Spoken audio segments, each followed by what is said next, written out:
Have you ever received one of those texts that appears to be from your bank or a retailer confirming a transfer or purchase you did not make? Well, by now, maybe you know those are typically scams. The scammer wants you to click on the link and then input your financial information, basically hand it over. Well, this morning, investigator Amy Davis is here with a new scheme, which takes it a step further. Amy? Where's my money? My question to you is, how often do you balance your bank account? What happened?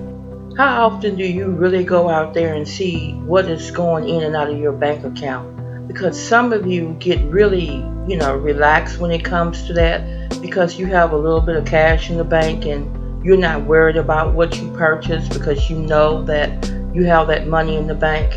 Well, you might want to do better on managing your money because somebody else will manage it for you. Here is the story. Pay attention, observe what's happening with your finances, protect yourself, and here goes the story. Welcome to Straddled Events. On this channel, we bring you the truth.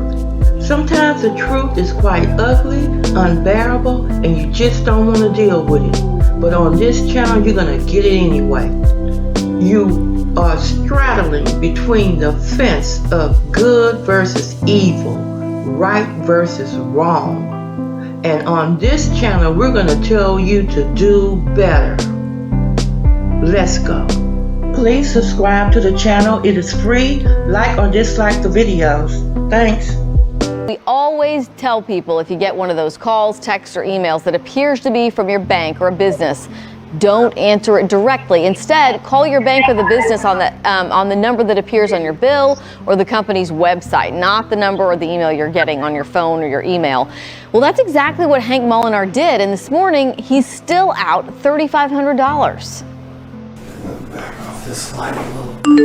Hank Molinar received a text that went something like this: Bank of America fraud alert. Did you just attempt a Zelle transaction of $2,000? Please reply yes or no. I knew the number was a fraudulent number. As a precaution, Molinar called Bank of America's toll-free number to make sure there was no transfer.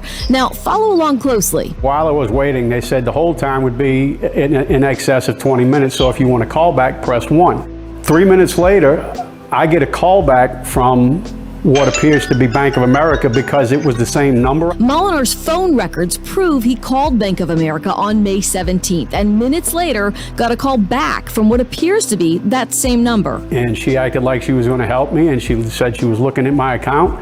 We also have another transfer in the amount of $1,500 to the same person.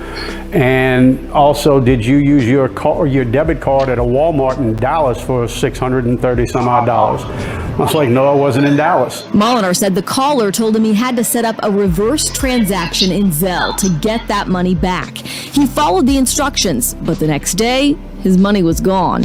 It's almost a perfect scam. Consumer expert and author Bob Sullivan says it's about timing. The thieves send you a text, assume you'll call the bank directly, and be told to wait. The criminal knows that's going to happen, and they call you back 5 minutes later. And what else are you going to assume other than it's Bank of America calling you back? Bank of America denied Molinar's fraud claim, saying he initiated the transfer. And I was like, well, no, wait a minute. This was fraud. Y'all supposedly called me back. Clearly, the consumer's not actually authorizing the transaction. The consumer is being manipulated into pressing the buttons to help the criminal with the transaction. Sullivan says the Electronic Funds Transfer Act, specifically Regulation E, says banks should refund the victim's money in these scenarios. But the banks are interpreting the law differently. It's why he said if this happens to you, you should file complaints with the Consumer Financial Protection Bureau and the Texas Attorney General and save your paperwork, texts, and notes. So Sullivan said he is confident if those government agencies don't intervene that there will be class action lawsuits coming to force banks to refund the money, because this is happening a lot. We did reach out to Bank of America. A representative really didn't want to discuss Molinar's specific case and would only say that Bank of America has a warning that pops up during every Zelle transaction, letting you know you should not transfer money as a result of an unexpected call or text. Again, Molinar was expecting the call. He's like, well, this wasn't unexpected. Bank of America said they'd call me back, and then I thought that was them.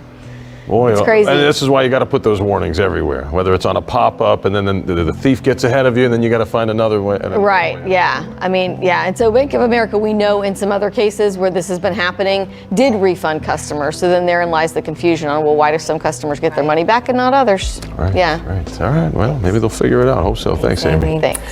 It's a money transfer alert. More victims are reaching out to the ITeam about scams preying on people using the popular money transfer tool, Zelle. We first told you about a scheme in August. Now the FBI has a warning, and we're finding different scams which can cost you thousands. Here's how you can avoid all of them. It's just scary because he had my name, date of birth, and my account number. Like, who the heck would have all that information? McHenry resident Demi Woods lost $3,500 after she got what she thought was a call from her bank. Her caller ID showed Bank of America.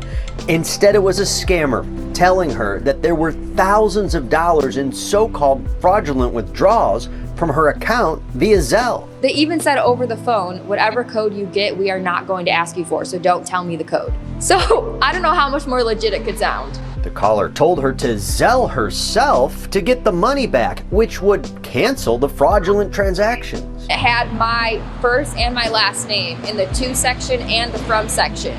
And then after I hit send, all of a sudden, the to section changed to some bank I've never heard of. Tip number 1, never Zelle yourself. The FBI is also warning consumers. You think that it's safe, you're sending money to an account that has your name on it.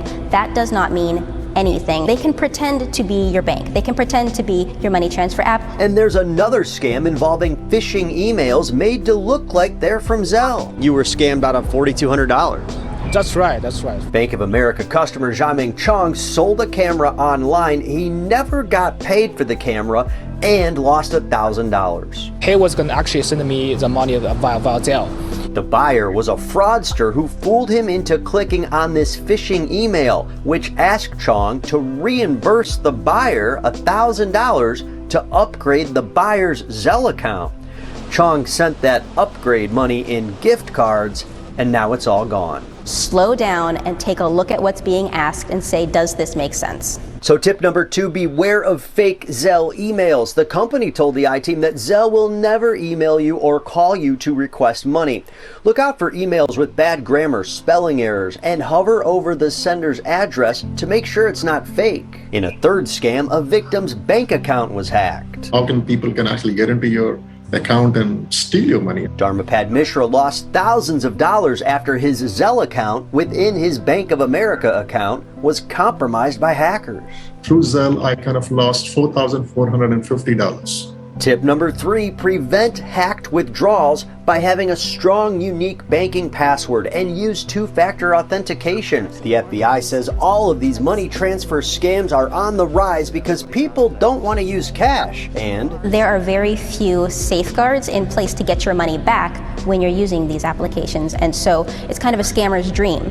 Bank of America refunded Woods and Mishra and is trying to reach out to Chong, saying that scammers are spoofing numbers to appear as though they are legitimate businesses, adding, "We remind clients that they should not provide confidential account information to unidentified individuals. Legitimate companies would not ask a customer to transfer funds between accounts in order to help prevent fraud, nor request sensitive account information." Zelle says if a red flag goes up about a transaction, they will notify the bank to send an alert to the user. Scammers are going to try to make them move quickly. There's time to call the company itself to make sure that this is a real transaction. Bank of America has recently added a new alert to its app saying the bank will never ask you to transfer money to anyone, including yourself, and that you should never transfer money as a result of an unexpected text or call. What is happening? Check your bank accounts often. That's the lesson 3 consumers now have for others. They were able to spot tens of thousands of dollars in mysterious withdrawals, but the money was taken by a business they say they've never heard of, so they asked the ITeam to investigate. They don't know each other, but their bank statements have similar mysterious withdrawals. A medical company withdrew money from their accounts, a combined total of more than $40,000. And you've never been to this facility?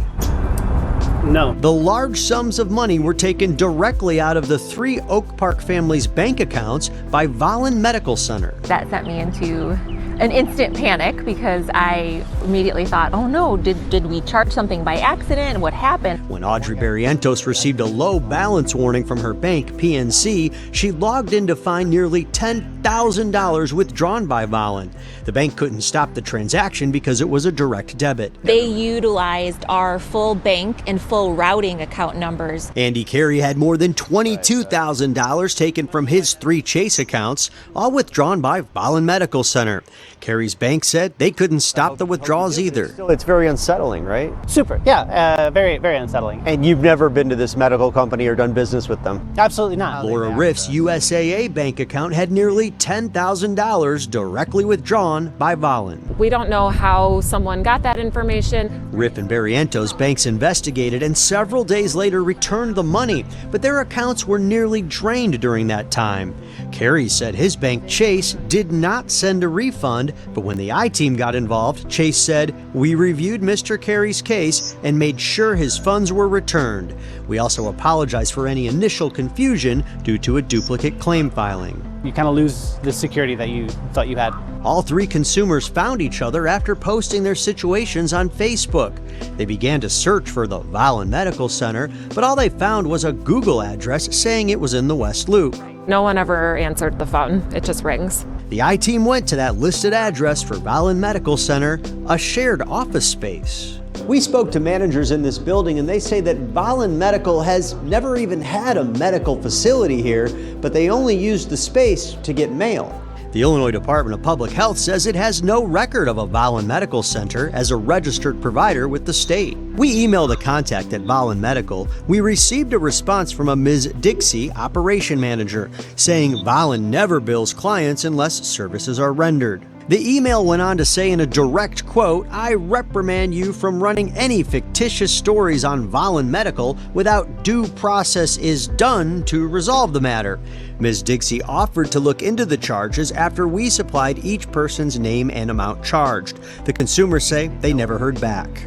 Please leave your message. We also called another contact for the company but did not get a response. We can't figure out what the connection is, but surely there is. But one bank tells us it's possible in cases like these that consumers provided routing and account numbers to another business name which they thought was legitimate, or their information could have been compromised from another vendor who had their routing and account numbers. You don't know how it happened. It's hard to find a solution to prevent it from happening again. Banks say consumers should be mindful that routing numbers and account numbers are also on physical checks, which can be stolen from a mailbox or from a business.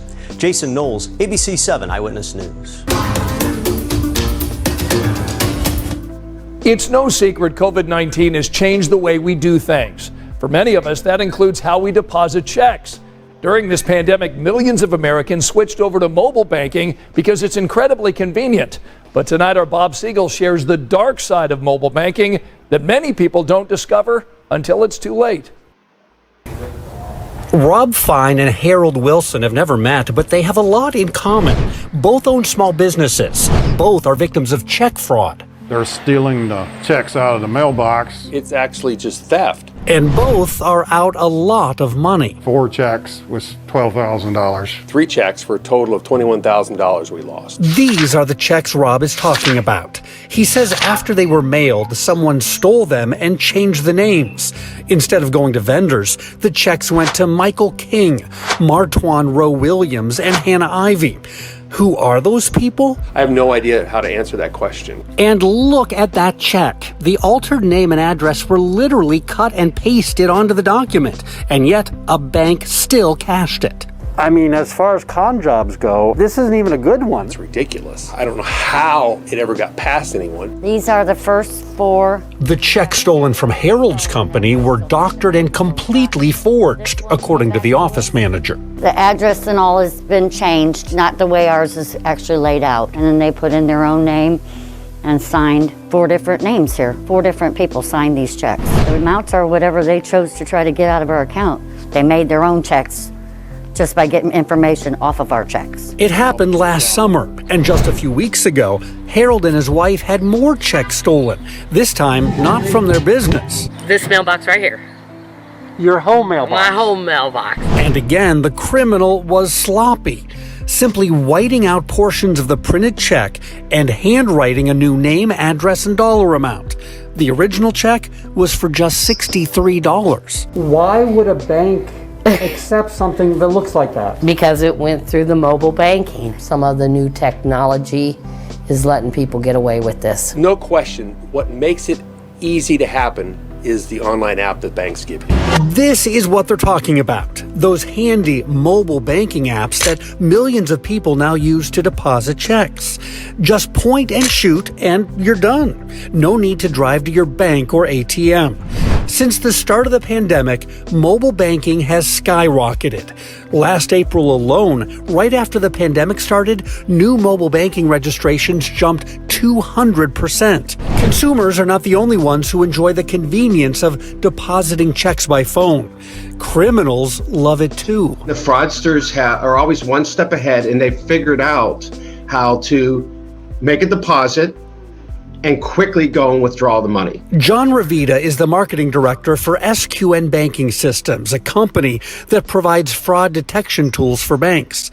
He says mobile banking is ideal for criminals because they never have to actually show up at a bank. I think the challenge with mobile banking, it's faceless. In 2018, even before the spike in mobile banking, criminals stole $1.3 billion through check fraud, according to the American Bankers Association.